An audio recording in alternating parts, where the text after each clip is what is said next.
लेकिन जिस किसान का वोट लेके गए हैं उसके प्याज और दूध की चिंता उनको नहीं है और चिंता होगी भी नहीं जब तक आप उनका टेटवा नहीं दबाएंगे। अभी आएंगे, गांव-गांव जाएंगे, वार्ड-वार्ड जाएंगे, शहर-शहर जाएंगे, एक ही बात कहेंगे, हमारी इज्जत का सवाल है।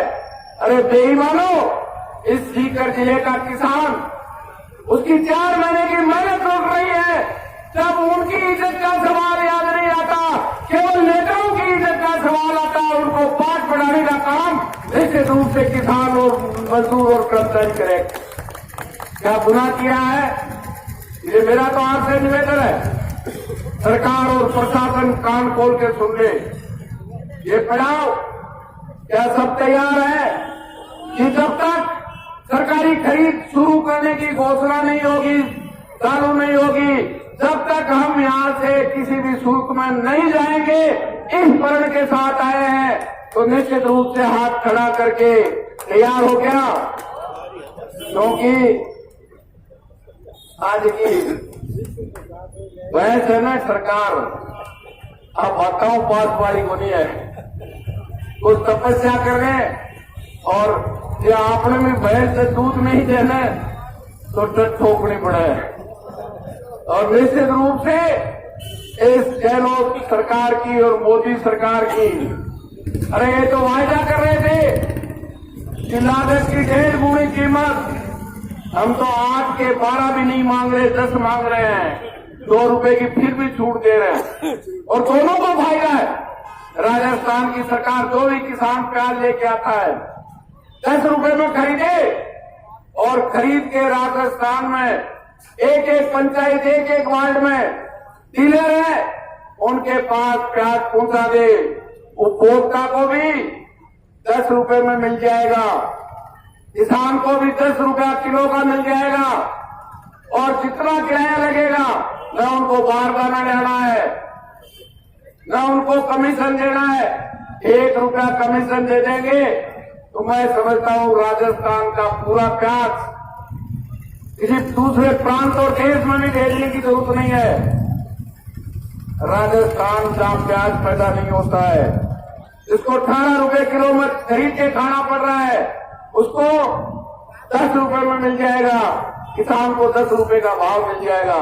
लेकिन वो लूटने वाले 2.5 और 3 रुपए में खरीद के ले जाके 18 रुपए में बेच के जो लूट कर रहे हैं, वो भाजपा और कांग्रेस के यार है, वो उनके लिए चिंतित हैं, आपके लिए चिंतित नहीं। ये मेरा तो आपसे निवेदन है कि निश्चित रूप से ये संघर्ष अभी जो 11 सूत्री मांग पत्र अपना हाथ खड़े करके जो प्रतिनिधि मंडल वो ज्ञापन मुख्यमंत्री के नाम जिला कलेक्टर को देने के लिए भेजा है, वो आएंगे। अभी क्या सरकार कहती है, सरकार का प्रतिनिधि कलेक्टर क्या कहता है, लेकिन मैं समझता हूं तो आपने इस दृढ़ निश्चय के साथ आए, मैं समझता हूं पूरा का पूरा इलाका आज ये बात जरूर है कि एक प्याज इस इलाके का आज बिकने के लिए आ रहा है। एक प्याज है जो 1-1.5 महीने के बाद आएगा और एक प्याज का किसान है जो अभी 10 दिन पहले उसके प्याज को लगाया है, उसका 3 महीने के बाद आएगा। और कितने मुश्किल से पैदा करता है, एक इतने से बीज को पोत करके लगा के 250 ग्राम और आधे किलो का प्याज बनाता है। उनको अंदाजा कीजिए कितनी मेहनत करनी पड़ती है।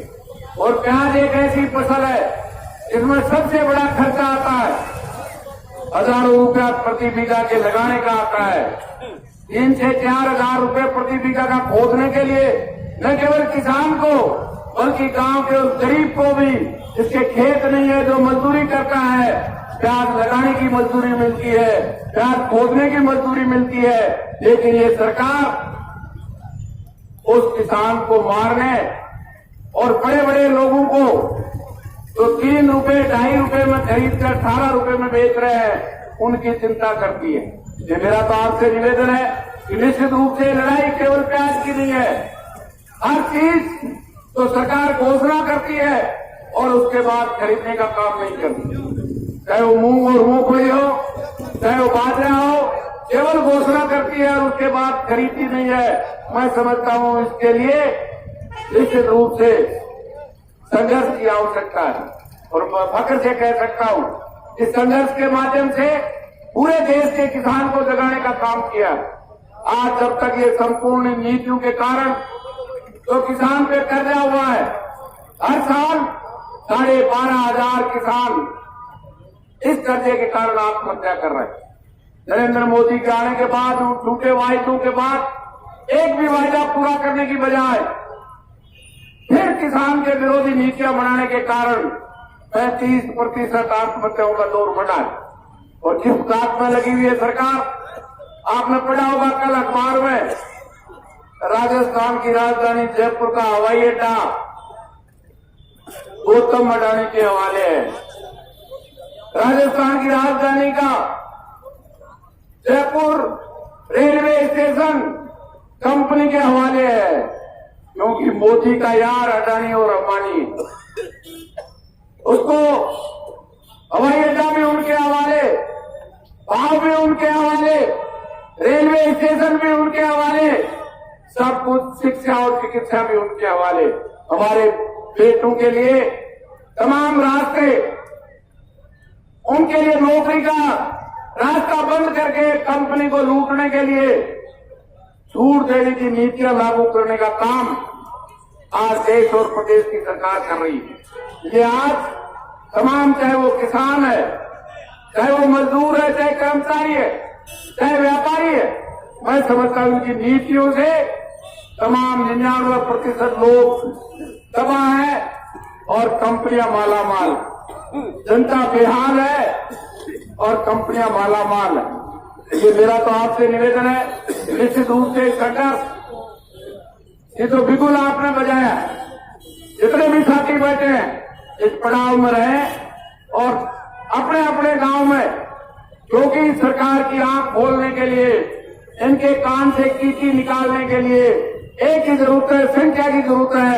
निश्चित रूप से आज जहां पड़ाव में बैठे हुए किसान साथी, जिन भी तहसीलों के साथियों ने दिया है, सवाल यह नहीं है कि किसने प्याज बोया है, कौन बेचने जा रहा है।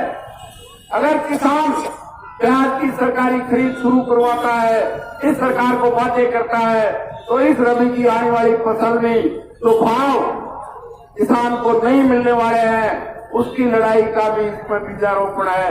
निश्चित रूप से इस लड़ाई को हम एकता और मजबूती के साथ संघर्ष करेंगे और मुझे पूर्ण विश्वास है कि राजस्थान की सरकार आएगी और सीकर और राजस्थान का किसान जीतेगा। इसी आशा और विश्वास के साथ बहुत बहुत धन्यवाद।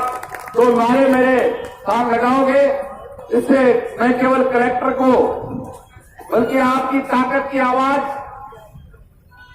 अशोक गहलोत के कानून तक पहुंचे और ऐना देगा तो आंगड़ी को नुकसान और इन हाथ उधार मुक्को तान जोला जला अगला कोई नुकसान है। किसान एकता जिंदाबाद।